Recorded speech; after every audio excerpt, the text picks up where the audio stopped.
A very good day to all of you. And now I'll be starting up IWT, that is Internet and Web Technology.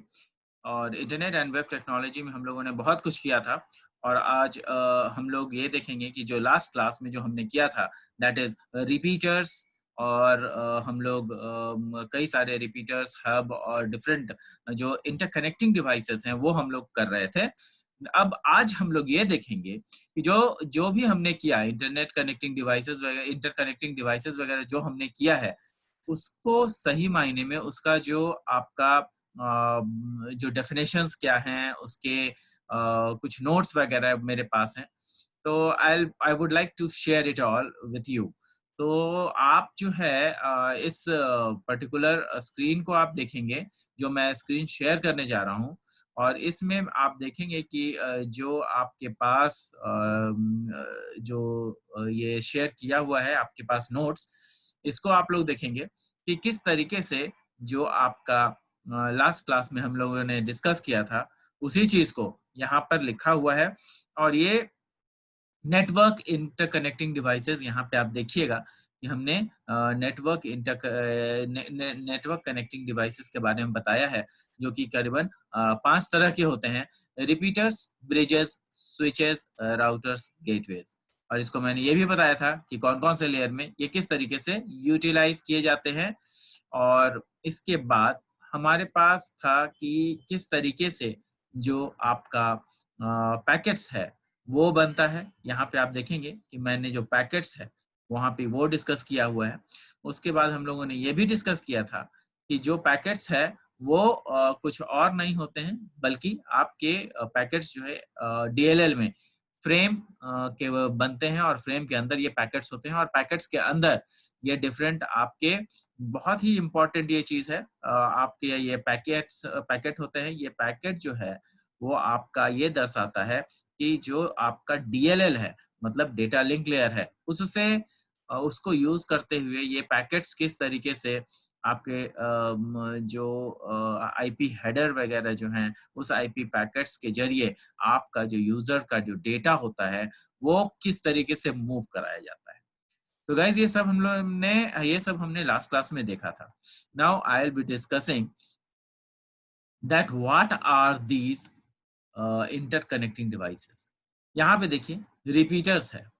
Repeaters मैंने आपको बताया था कि for repeaters we should give emphasis on switching devices. For repeaters we should give emphasis on switching devices. अब ये repeaters क्या होते हैं? स्विचिंग डिवाइसेस जैसे होते हैं, जैसे so that we can not see how they relate to the packets and frame. मतलब ये हम लोग देखेंगे कि how these packets relate to the frame.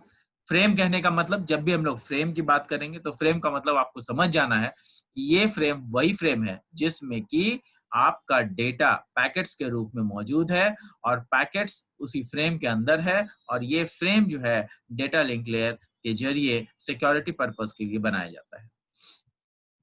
Eight the bottom of the physical layer we find the repeaters. मतलब जब आपका physical layer काम कर रहा होता है, काम करने से पहले ही आपका जो एम्प्लीफिकेशंस का काम है वो रिपीटर्स करते हैं। तो रिपीटर्स क्या करते हैं? फिजिकल लेयर के पहले जो एम्प्लीफिकेशन का काम करते हैं वो रिपीटर्स करते हैं। तो ये होते क्या है actually? These are the devices that amplify signals to ensure data. क्या होते हैं? These are the devices that amplifies signals to ensure data. कहने का मतलब कि जो आपका डिवाइस है वो एम्पलीफाई होता है और ये एम्पलीफाई क्या करता है? आपके डेटा सिग्नल्स को जो सिग्नल है आपका उसको एम्पलीफाई करता है। और एम्पलीफाई करने के समय ही हम लोग ये भी देखते हैं कि जो आपका डेटा है वो करता है, वो डेटा के ट्रांसमिशन को मेंटेन करता है। यहाँ पे देखिएगा कि हमने जो है आपको रिपीटर्स के बारे में काफी ढेर सारी चीजें बताई है मैंने। अब यहाँ पे आप देखेंगे कि रिपीटर्स में क्या होता है। तो इंश्योर डेटा ट्रांसमिशन क्या करता है? इंश्योर करता है कि डेटा ट्रांसमिशन सही से हो पाए। These are analog devices. these are analog devices that are connected to the cable segment. ये ऐसे एनालॉग डिवाइसेस होते हैं जो कि कनेक्टेड होते हैं किससे कनेक्टेड होते हैं? ये कनेक्टेड होते हैं आपके केबल सेगमेंट से. A signal appearing on one of them is amplified. जो भी सिग्नल उसे मिलता है उसको एम्पलीफाई किया जाता है. क्या किया जाता है? एम्पलीफाई किया जाता है. A signal appearing in one of them is amplified and put out on the other. और एम्पलीफाई करके ही दूसरे को भेजा जाता है. Repeaters do not understand frames, packets or headers. Repeaters को कुछ भी नहीं समझ में आता है कि फ्रेम क्या होता है, पैकेट क्या होता है, हेडर क्या होता है. उसको सिर्फ ये समझ में आता है कि उसको इलेक्ट्रिसिटी मिला है या नहीं मिला है, वोल्टेज उसको मिल रहा है या नहीं मिल रहा है. तो यहाँ पर they understand volts. A repeater receive the signal and before it comes too weak or corrupted it regenerates the original with pattern. कहने का मतलब कि अगर वो रिपीटर जो है देखता है कि वो सिर्फ वर्ड्स पहचानता है और रिपीटर जैसे ही सिग्नल रिसीव करता है और रिसीव करने वक्त ये देखता है कि क्या सिग्नल वीक है या फिर करप्टेड है. अगर है तो भैया इस सिग्नल को रीजेनरेट करना पड़ेगा. अगर सिग्नल वीक हुआ है तो उसको रीजेनरेट करना पड़ेगा. और अगर रीजेनरेट करना पड़ेगा तो कैसे करेंगे? उसी फॉर्मेट पे, उसी पैटर्न पे जिसमें कि ओरिजिनल डेटा, जो ओरिजिनल पैटर्न था, उसी पर हम लोग जो है इस फ्रेम को क्या करेंगे? इस फ्रेम को रीजेनरेट करेंगे. तो ये कौन सा काम करता है? ये रिपीटर करता है. इसीलिए रिपीटर जो है हमेशा लैन को एक्सटेंड करने के लिए रिपीटर्स का हम लोग प्रयोग करते हैं. क्यों? क्योंकि लैन छोटा से बड़ा, बड़ा से बहुत बड़ा और बहुत बड़ा से बहुत बहुत बहुत बड़ा हो सकता है. तो जो वायर्स हैं वो एक्सटेंड होते चले जाते हैं और ये जो वायर्स होते हैं वो जितना ज्यादा लंबे होते जाएंगे उतनी ज्यादा आपके पास वायर में रेसिस्टिविटी बढ़ेगी और जितना रेजिस्टेंट बढ़ेगा उतना डेटा में दिक्कतें आएगी. डेटा जो है आपका करप्ट होता चला जाएगा, वीक होता चला जाएगा. तो उस डेटा को करप्शन से बचाने के लिए उस डेटा को फिर से रीजेनरेट किया जाता है ताकि जो है हमारा सिग्नल वीक ना रहे और जहां पर पहुंचना है वहां आसानी से पहुंच सके. देखिए मैंने रिपीटर्स बनाया है यहाँ पे कंप्यूटर डिवाइस ए है, यहाँ डिवाइस बी है, बीच में रिपीटर लगा हुआ है, सेगमेंट 1 है, सेगमेंट 2. अब मैंने आपको बताया था कि जो OSI मॉडल होते हैं उसमें 7 लेयर्स होते हैं. ऑब्वियसली 7 लेयर्स इसमें तो हैं. अब ये 7 लेयर्स जो है आपस में बिल्कुल जुड़े होते हैं. ये 7 लेयर आपस में जुड़े होते हैं. अब ये जो 7 लेयर्स, ये डिवाइस ए का 7 लेयर है. 7 लेयर तो दोनों तरफ होगा ना. मतलब कहने का मतलब जो आप डेटा भेज रहे हैं वो तो दोनों तरफ होगा और वो जब दोनों तरफ होगा तो इसका मतलब डिवाइस ए के तरफ भी होगा और डिवाइस बी के तरफ भी होगा. तो डिवाइस ए के तरफ जो OSI मॉडल है वो डिवाइस बी के तरफ के जो OSI मॉडल है उसको कांटेक्ट करने की कोशिश करता है, उससे कनेक्शन बनाता है. क्यों बनाता है? क्योंकि डेटा उसको ही भेजना है, उसी पर्टिकुलर डिवाइस को ही भेजना है. क्योंकि डेटा ए से बी में जा रहा है तो डेटा जो जाएगा उसको हम लोग क्या करेंगे? उसको हम लोग इस तरीके से बांटेंगे, इस तरीके से उसको जो है भेजेंगे कि आपका जितना भी लेयर्स है उसको बखूबी समझ पाए और उसके बाद उसके अनुसार जो भी हमारे पास डेटा है उसके अनुसार एक्ट कर पाए. तो आपका जो डेटा है वो सही से कंप्यूटर ए से डिवाइस बी तक पहुंच सकेगा. अब इसको देखिएगा, जो डिवाइस है उसमें मैंने आपको दिखाया है नीचे फिजिकल लेयर से DLL लेयर से network layer, transport layer, session layer, presentation layer और एप्लीकेशन. तो जो प्रेजेंटेशन लेयर और एप्लीकेशन लेयर है इधर से और इधर से फिजिकल DLL, नेटवर्क, ट्रांसपोर्ट और सेशन, प्रेजेंटेशन, एप्लीकेशन आपको दिख रहा है. ये दोनों के तरफ से जो है आपका डेटा जो है उसमें रिपीटर्स जो है लगाया जाता है. कहाँ पे लगाया जाता है? Just below the physical layer. Physical layer के पहले ही ये रिपीटर्स लगे होते हैं, और जैसे ही आपका फिजिकल जो जो यहाँ पे डेटा है वो डेटा फिजिकल लेयर से निकलता है, सॉरी रिपीटर से निकलता है और तब फिजिकल लेयर में जाता है, और फिजिकल लेयर में जाते ही आपका डिफरेंट जो भी फिजिकल लेयर में डेटा क्रिएट होने से लेकर के सिक्योरिटीज जो कि डीएलएल में मिलेगा, नेटवर्क में जो कि आपका डिसाइड होगा कि कौन से नेटवर्क से गुजरेगा, ये सिंगल नेटवर्क है कि कैसा नेटवर्क है, लैन है, वैन है, मैन है, क्या है, वो सब यहाँ पे डिसाइड होगा। ट्रांसपोर्ट लेयर क्या करेगा, उसको पाथ प्रोवाइड करेगा। सेशन लेयर ये देखेगा कि टाइमिंग, सिग्नल टाइमिंग क्या है, कितने देर में ये डेटा मिलेगा। फिर प्रेजेंटेशन लेयर में ये देखा जाएगा कि आपका जो डेटा पहुंचने वाला है वो डेटा कितने केबी का है, अगर ज्यादा केबी का है या कम केबी का है, जितना भेजा गया था क्या उतना ही है, और अगर ये है उतना ही तो डेटा डिलीवर किया जाएगा, ताकि एप्लीकेशन लेयर ये ताकि जो है आपका जो प्रेजेंटेशन लेयर है वो आपके डेटा को रीडेबल फॉर्मेट में बना सके। और जो एप्लीकेशन लेयर है ये क्या करता है, it keeps an eye on all the different 6 layers. Application layer क्या करता है, बाकी के सारे 6 लेयर्स पे अपनी नजर रखता है कि क्या फिजिकल लेयर ने सही से काम कर दिया, अगर कर दिया तो डेटा लिंक लेयर ने उसमें सिक्योरिटीज ऐड की कि नहीं, अगर कर दिया तो नेटवर्क लेयर ने अपना काम किया कि नहीं किया, अगर कर दिया तो फिर ट्रांसपोर्ट लेयर ने क्या किया। तो इस तरीके से वो सारे लेयर्स पर ध्यान रखता है, और आपका जो डेटा है वो एक जगह से दूसरे जगह पे चला जाता है। तो ये आपका रिपीटर है। अब रिपीटर्स के थ्रू इस तरीके से काम होते हैं। अब आपका आ गया हब। हब क्या होता है, hub can referred to any connecting devices. Hub जो है वो किसी भी कनेक्टिंग डिवाइसेस में लगाया जा सकता है।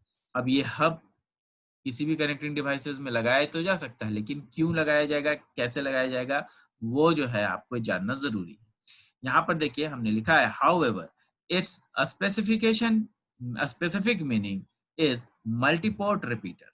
कहने का मतलब ये कुछ और नहीं है, हब बेसिकली क्या होता है, वही रिपीटर का मल्टीपोर्ट सिस्टम है। मतलब जो रिपीटर्स हैं उसमें मल्टीपोर्ट लगा दिया गया। मल्टीपोर्ट कहने का मतलब एक कंप्यूटर नहीं ऐड हो सकता है, बल्कि 2 4 10 कंप्यूटर ऐड हो सकते हैं, उसके साथ साथ एक से ज्यादा कंप्यूटर ऐड किए जा सकते हैं, इसीलिए हब का हम लोग प्रयोग करते हैं। It's a specific meaning is multiport repeater. It is basically used for connecting stations. कहाँ पे यूज होता है, ये जनरली वहां पे यूज होता है जहां पर कि डिफरेंट कनेक्टिंग स्टेशंस हो। कनेक्टिंग स्टेशंस कहने का मतलब क्या है कि एक कनेक्शंस एक जगह से, एक लैन से दूसरे लैन में जब जाता है, या फिर 7-8 कंप्यूटर से ज्यादा, 10 कंप्यूटर 20 कंप्यूटर से ज्यादा कहीं पे ऐड हो रहा है, तो एक लैन से दूसरे लैन में जब को हम जब जोड़ते हैं तो उसको जो है हम लोग क्या कहते हैं, कनेक्टिंग स्टेशंस कहते हैं। चाहे एक कंप्यूटर से दूसरे कंप्यूटर को भी ऐड करना हुआ तो वो भी कनेक्टिंग स्टेशंस कहलाएंगे। तो वहां पे हम लोग हब का प्रयोग करते हैं। यहाँ पे जो हब होता है वो बेसिकली जनरली यूज होता है स्टार टोपोलॉजी में। स्टार टोपोलॉजी में क्यों यूज होता है, स्टार टोपोलॉजी में वो इसलिए यूज होता है क्योंकि हमेशा जो हब है वो एट द सेंटर होता है। और ये हम लोग स्टार टोपोलॉजी में पढ़ चुके हैं कि किस तरीके से हब जो है एक सेंटर में होता है, और सेंटर में रहने के साथ साथ सबसे पहले किसी भी डिवाइस से, अगर एक डिवाइस से दूसरे डिवाइस में अगर कनेक्शंस होते हैं और डेटा भेजा जाता है तो वो सबसे पहले हब के पास जाता है। नाउ हब विल डिसाइड कि वो डेटा किस तरीके से भेजेगा। तो this is a very good part, and hub has a very good work. And afterwards I have written that a hub has number of input lines. कहता है कि एक हब जो है उसमें कई सारे इनपुट लाइंस होते हैं, which gets joins electrically. सारे पोर्ट में इलेक्ट्रिकल पोर्ट्स होते हैं और सारे पोर्ट्स में जो है इलेक्ट्रिकली ज्वाइन किए जाते हैं। Frames arriving in one way, one of the lines are sent out. कहने का मतलब यह है कि जो फ्रेम्स आते हैं वो सारे फ्रेम्स जो है वो इस हब में आते हैं, और उसके बाद यहाँ से भेजे जाते हैं, किसको, जहां भी जिधर भी डेस्टिनेशन है। Frames arriving on any one of the line are sent out on all others. किसी भी एक लाइन में, मतलब अगर 5 कंप्यूटर 7 कंप्यूटर जुड़े हैं, तो पहला कंप्यूटर का जो वायर होगा उसके थ्रू रिक्वेस्ट आएगा, और वो रिक्वेस्ट हब को आएगा। हब एज अ इनपुट उसको लेगा और उसको आउटपुट करेगा। कब किसके साथ करेगा?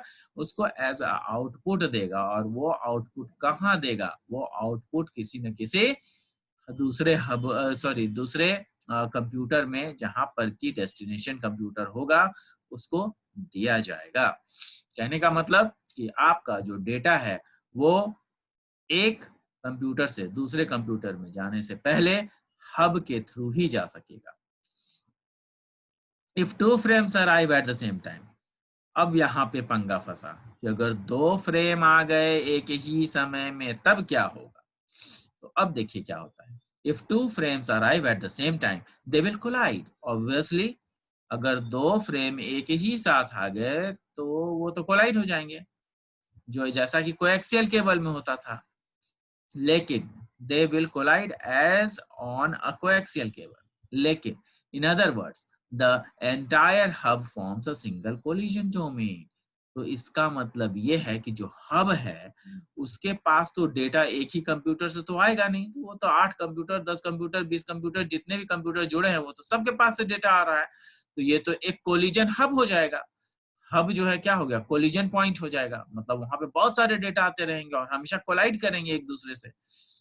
तब क्या होगा? तो ये क्या करता है कि हब जो है वो जिस स्पीड से डेटा आता है उसी स्पीड से वो डेटा भेजने में भी सक्षम होना चाहिए। कहने का मतलब कि डेटा अगर स्टोर ना हो तो जिस समय भी जिसका सिग्नल होगा और उसी समय उसको ट्रांसमिट कर दिया जाएगा, तो कहीं कोई प्रॉब्लम नहीं रहेगी। तो यहाँ पर वही होता है, the entire hub forms a single collision domain.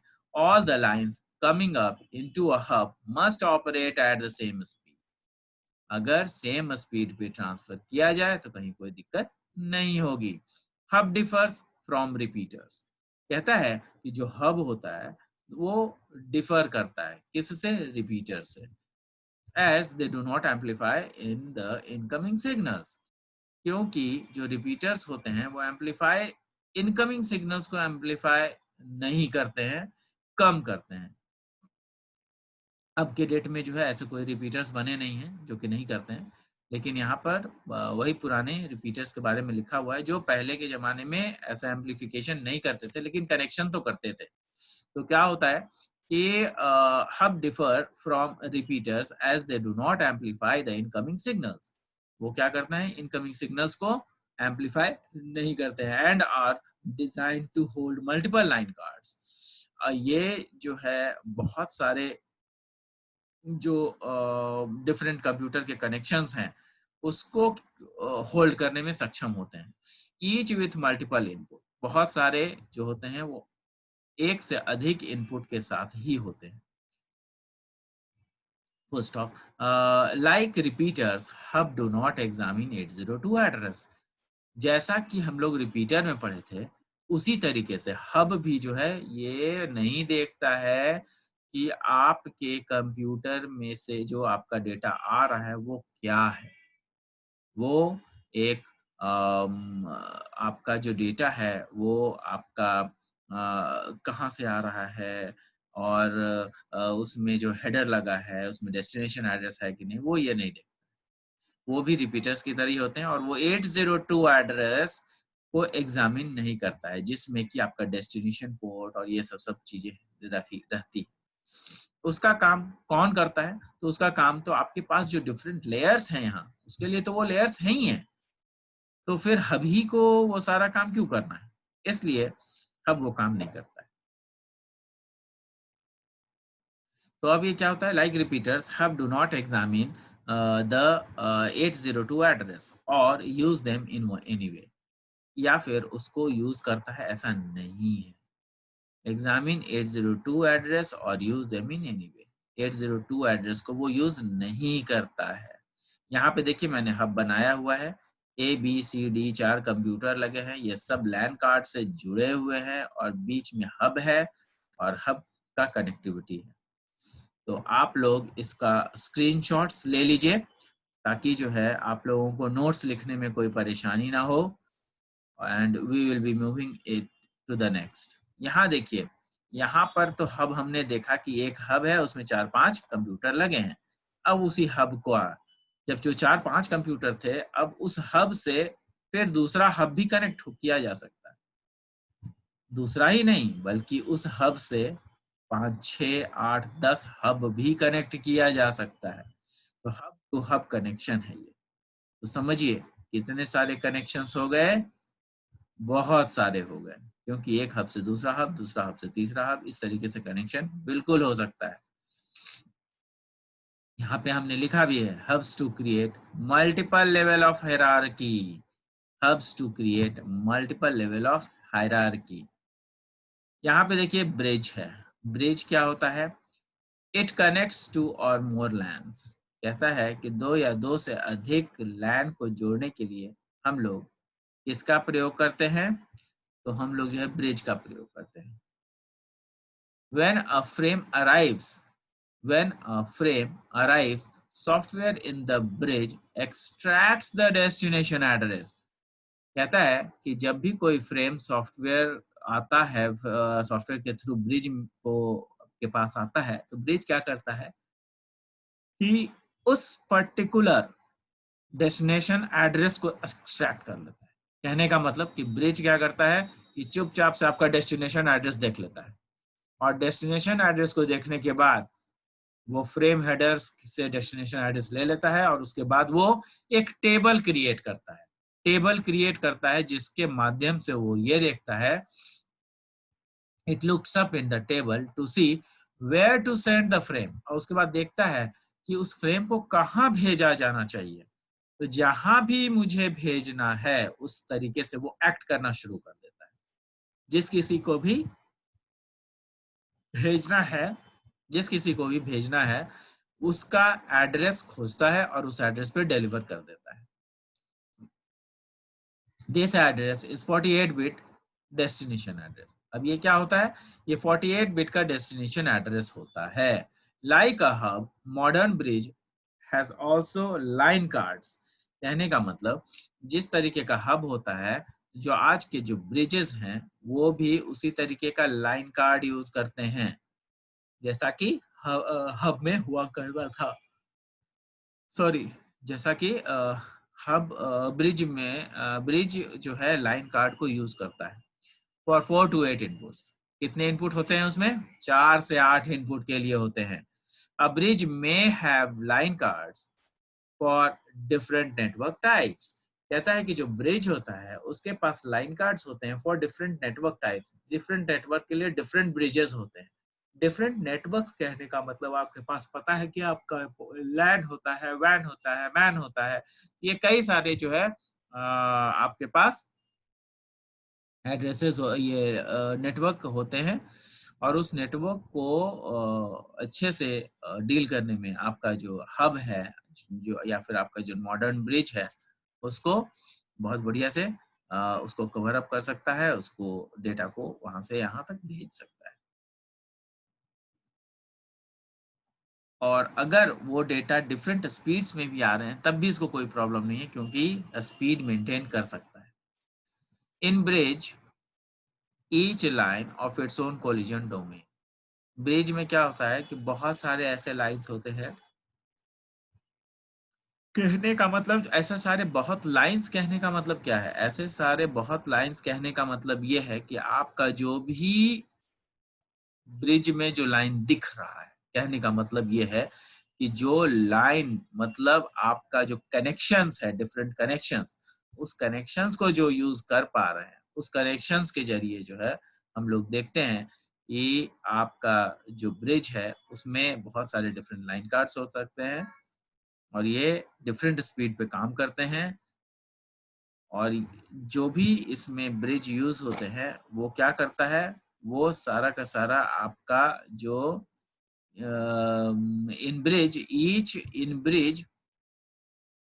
each line is its own collision domain.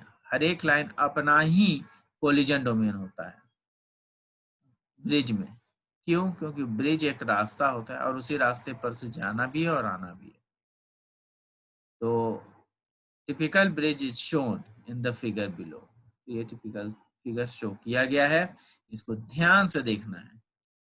A B C D 4 computer इधर, GHFG ये 4 कंप्यूटर इधर और बीच में ब्रिज लगा हुआ है। तो इस तरीके से हमारा काम होता है।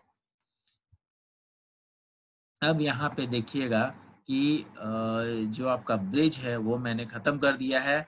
आपका मैंने हब ख़त्म कर दिया है, रिपीटर ख़त्म कर दिया है। तो आपका अब मैं जो है इसको नेक्स्ट क्लास में लूँगा कि स्विचेस वगैरह किस तरीके से काम करते हैं। तो तब तक के लिए धन्यवाद। और आप लोग जो है इस नोट्स को अच्छे से लिख लेंगे। इसको कहीं से भी आपके पास ऐसा नहीं होना चाहिए कि नोट्स ना रहे। नोट्स आप अच्छे से लिख लेंगे और आपको जो है ये नोट्स दिया जा रहा है। टेक द स्क्रीनशॉट्स, नहीं तो फिर आप उसको वो भी कर सकते हैं।